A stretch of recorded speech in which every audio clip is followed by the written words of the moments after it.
Mga master, hindi po maganda ang atin pong hatid na balita pagdating po sa update ng mga SARO releases ng DBM para sa performance-based bonus for the year 2021. Particular po sa mga opisina ng DepEd na patuloy pa rin nag-aabang na makatanggap ng kanila pong pondo para sa nasabing bonus.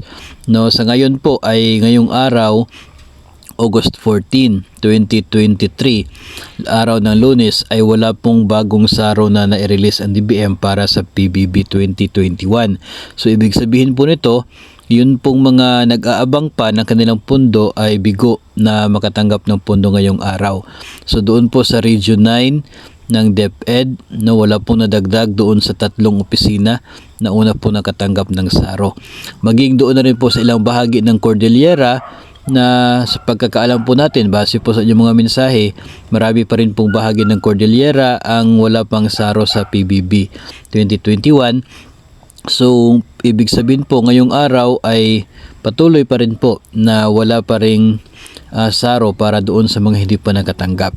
No, so hindi po ito magandang balita kung atin pong titingnan, kasi para bang mas lalong napapatagal yung paghihintay ng mga kasamahan po natin na wala pang pondo ngayon for their PBB.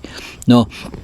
Now, if you are going to ask po kung ano po yung problema, hindi po natin alam kung ano talaga yung problema, pero pwede po kayong makipag-ugnayan siguro sa pinakamalapit na DBM Regional Office dyan po sa inyo, kasi sa pagkakaalam po natin, ang mga pag-release po ng SARO sa ngayon ay depende po doon sa DBM Regional Office.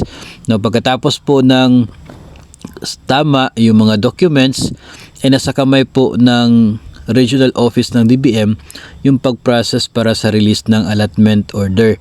No, so ganyan po. So yun po sa ating pagkakaalam. So kung meron pong napagsimula na po yung inyong rehiyon, ang exact reason as to bakit hindi ito nasundan ng iba pang mga division offices and schools, ay siguro po yung DBM Regional Office po yung makakasagot po diyan, kasi nasa kamay po nila yung pag-process po niyan. So hindi po natin masasagot sa ngayon as to why, pero you can also try to contact sa anuman pong DBM Regional Office na malapit po sa inyo para malaman po kung ano po yung naging dahilan kung bakit hindi pa kayo nakatanggap ng SARO sa ngayon, pagkatapos po na nasimulan ng pagmimigay ng SARO sa inyong rehiyon weeks before.